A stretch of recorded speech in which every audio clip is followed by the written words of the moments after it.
So I would like to deal with the componential analysis in case of translation and creation of criminalistics terminology. I would like to say that in my PowerPoint presentation you will see individual sentences both in Slovak and in English language, and also some terms in German, because my PowerPoint presentation is devoted to German criminalistics terminology. I don't want to tell you or to explain to you what terminology is. At first, I would like to say only a few words about what criminalistics is, and after that, or from this point of view, I would like to deal with the core of my paper. When I read the invitation to the conference, one of the words that drew my attention was the adjective transdisciplinary. As is mentioned in the invitation to this conference, not only translatology is transdisciplinary discipline, but also criminalistics that I want to talk about. I would like to present a very small part of my research up till now. So now you can see a definition of what criminalistics is. In the individual sentences, you can see that, the individual sentences of the definition prove that the fact of the transdisciplinarity of the criminalistics, and also the field that I would like to talk about, that is crime scene evidence. So the words underlined and written in green. International cooperation in any science can't do without technical language. Translation of technical language at the present time is more focused on the sphere of law, economics, and medicine, and so on. But terminology that I want to present to you appears usually in detective novels or films, but there you can see, or you can find, just a very small amount of the criminalistics terminology. The rest of the terminology is dealt with by the so-called by the criminalists. As I mentioned, in detective stories or in films, you can usually come across the terms such as fingerprints or crime scene evidence, and the rest of the terminology is usually dealt with by the specialists in the field of criminalistics.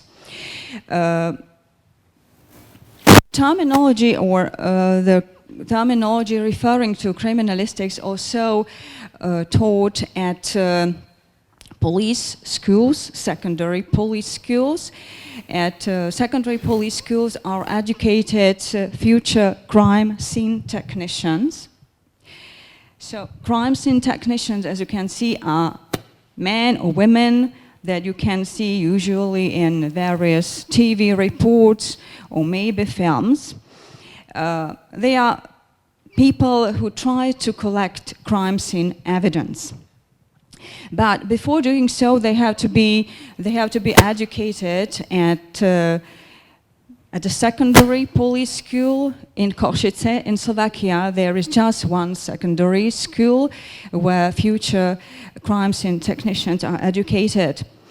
The education for the crime scene technicians is provided also in the form of e-learning.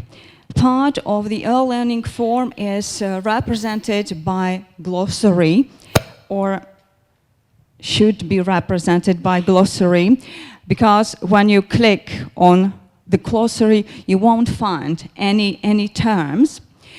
I was asked by the teachers teaching the subject of criminalistics at the secondary police school in Košice to create terminology referring to the field of criminalistics. So, linguistic research into terminology of a foreign language presupposes not only having a command of a particular foreign language, but also being familiar with the particular scientific discipline and its terminology. With regard to the fact that criminalistics is a transdisciplinary science, such a wide scientific field represents for a translator a necessity to consult terminology with a specialist. Many times, the result of such consultations and studying specialized literature as well is finding out incorrectness of the definition of individual terms and also incorrectness of the content of the terms.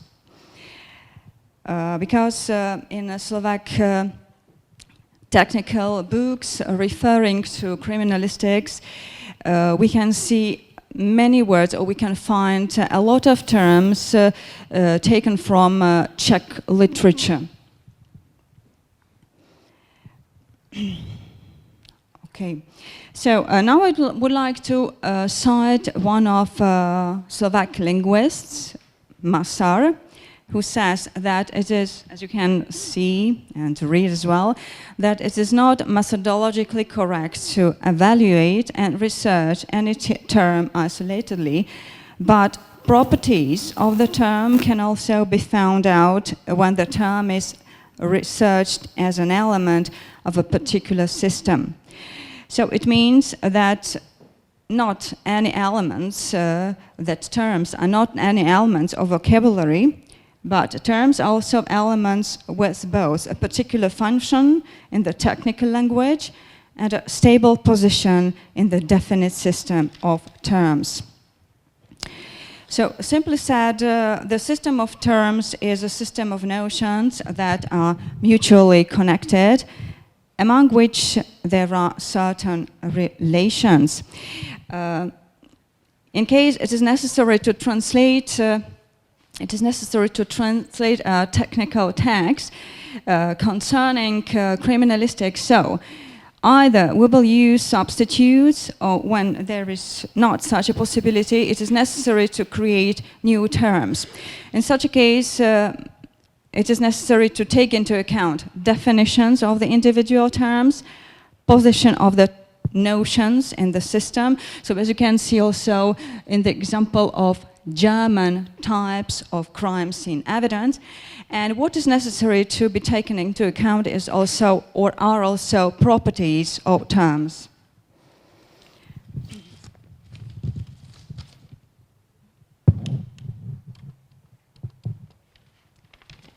So to create a new term, in such case, it is necessary to take into account componential analysis. And on the basis of componential analysis, we can find out in terms that are already created, we can find out also error-free terms and also some terminology weaknesses. Terms that are terminologically not correct as to the content, for example, can also be found in bilingual dictionaries or also in technical literature.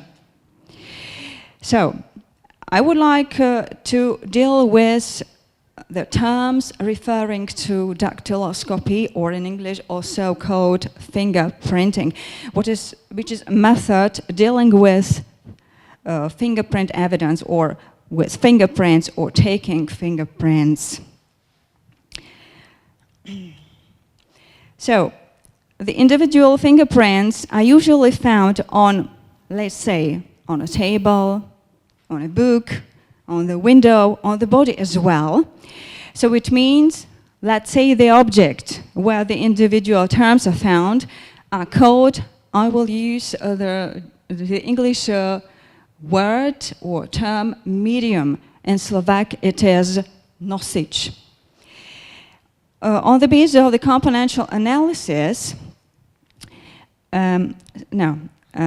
once again. So in Slovak it is called nosič, but according to the literature, to the technical literature concerning criminalistics, the term referring to the English medium is not called nosič, but nositelj.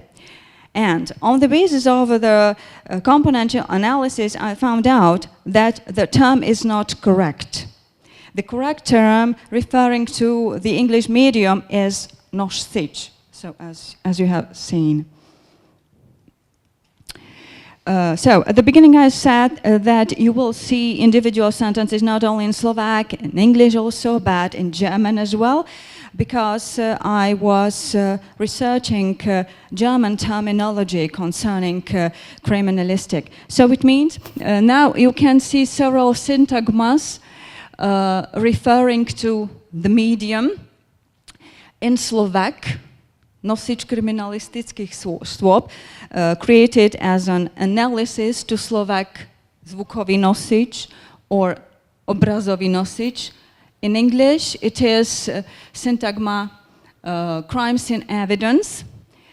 Crime scene evidence medium as an analogy to syntagmas sound storage medium or optical storage medium. And in German as well, Spurenträger, analogy to Tonträger or Beltträger.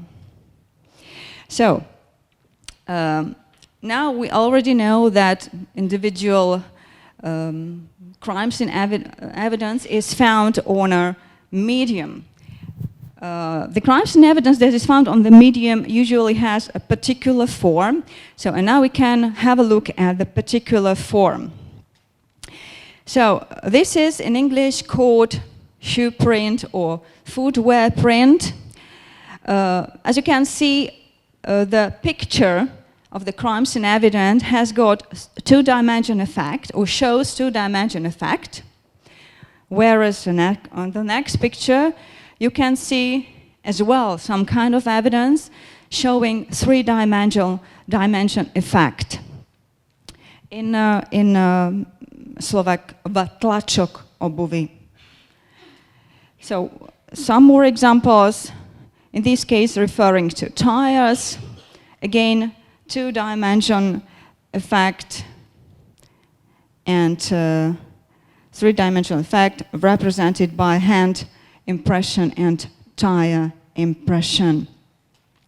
So now when you have a look at your palm or at the individual fingers, just at fingertips, you can see very small lines in inverted commas. Because why in inverted commas? If you press your palm on any medium, you should get a print. But to do so, it is necessary to have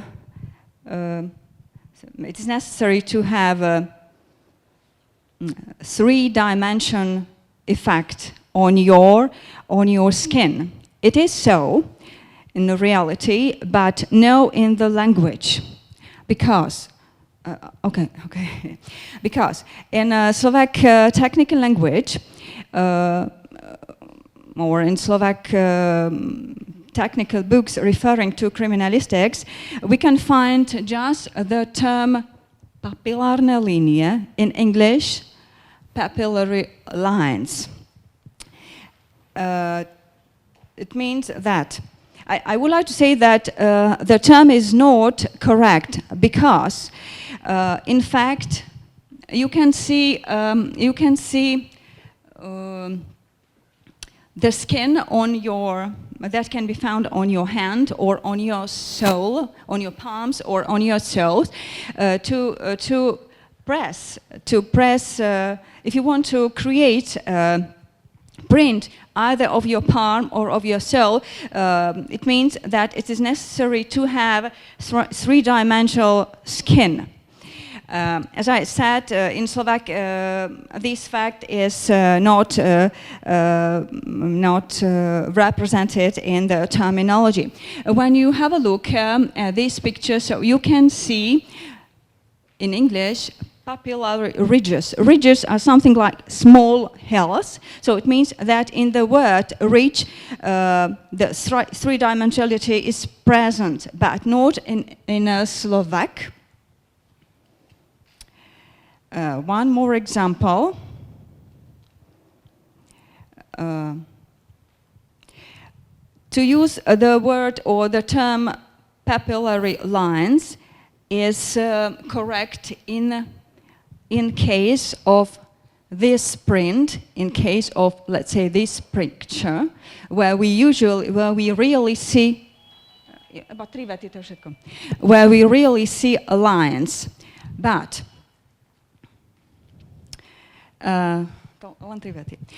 so in Slovak technical literature, the term papillary lines, or in Slovak papilárne línie, are used in combination with the genitive, so it means papillary lines of a palm or of a sole, or as you can see in the pictures, papilárne línie na dlaniach, na chodidlách, na nosiči. So on the basis of my research, I think that it is better to use the terms papillary ridges as parts of the skin, whereas in case of the papillary ridges printed on any medium, to use the term papillary lines.